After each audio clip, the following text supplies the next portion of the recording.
Well, this is part of what I, as the SEAC, do. And when you talk about the National Defense Strategy and Line of Effort 2 specifically about assuring allies and attracting new partners, it's my job to support the efforts of the Combatant Command senior enlisted leaders as they look to build partnerships, and specifically in this case here, they look to build NCO development, enlisted development within their partner nations. So it's important that I come here so that not only I'm supporting the Combatant Command, but our partners see the importance that we in the United States put on our relationships and how much we care about assisting them to reach their goals of developing their enlisted and their NCOs and petty officers. Some will call it a U.S. model, but an effective model for any military to be able to maximize their performance, it's to have an empowered non-commissioned officer and petty officer corps that can exercise disciplined initiative within commanders' intent and priorities and vision, apply some agile and adaptive practices, and accomplish missions or solve problems without being managed, and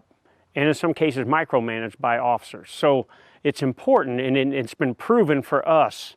over the last 19 years in places like Iraq, Afghanistan, and Syria, the importance of empowering non-commissioned officers. Because not only does that continue to further strengthen our non-commissioned officer corps, it allows the commander to expand their reach across the battle space because they have non-commissioned officer enlisted leaders that can get after their priority, their task, their purpose, and it extends that reach. And when our partner nations see our empowered non-commissioned officers and petty officers in getting after problem solving and being given this ability to exercise disciplined initiative, they want to do that too. And that was evident this week when you had 4 African nation chiefs of defense here, and they talked about the importance in terms of building security within their country, the importance of developing their NCO corps. Well, you know, I was so impressed yesterday by one of my brothers here from an African nation, my counterpart from Ghana, when he said, "We are not in the gender development business, we're in the talent development business." And one thing we learned in the United States is that when we look to develop and empower and utilize all of our resources in terms of our personnel, regardless of their gender, then we are expanding our talent base and our ability to be much more effective and to maximize our performance. And when you look at nations in Africa where women haven't been empowered before, they see now that it is a talent management process. And in terms of, you look at the Sergeant Major from Botswana who just graduated from first African female to graduate from the United States Army Sergeants Major Academy. That's powerful. And so these African nations are seeing the importance of integrating women into their formations. In the end, regardless of gender, if you're a member of this warrior class that we call the military and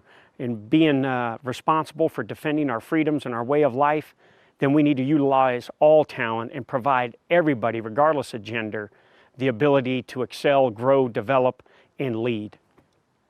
I just want to give a shout out to Chief Master Sergeant Colon Lopez here, my friend, my colleague, and my brother. His vision of how to get after enlisted development on the African continent, and in coordination with his commander, General Waldhauser and now General Townsend, on developing the African enlisted development strategy that now has a vision and a way forward to develop NCOs on the African continent.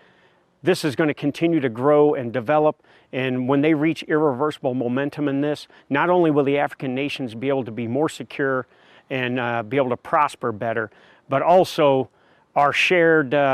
adversaries, whether it's violent extremism or any other nations that we may be having long-term power competition with, it will clearly send a message to them of how well we are integrated, but more importantly, we're not going to tolerate any of their kind of malign activities in the African nations, as well as any U.S. interests on the continent. So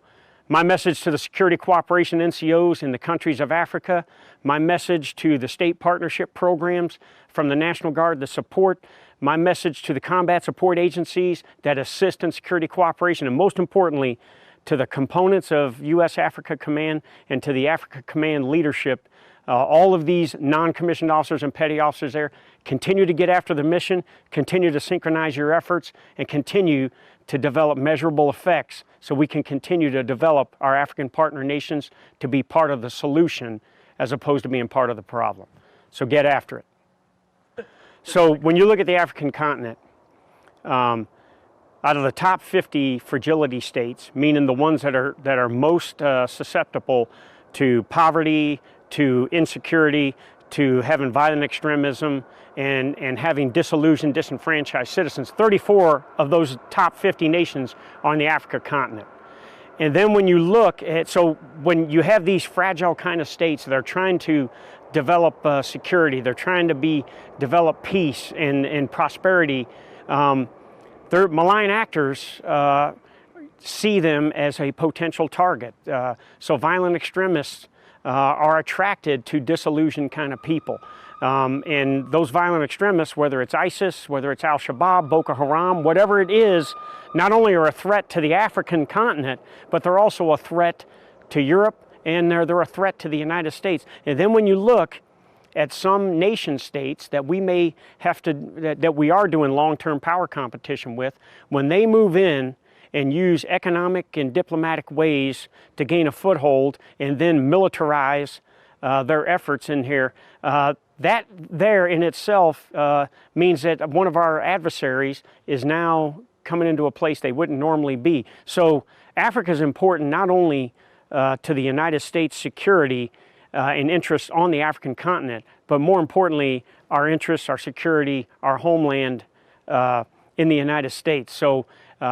Africa is extremely important to us, and that's why we have to continue to partner and continue to get after the development and assistance of the African continent and all the nations there.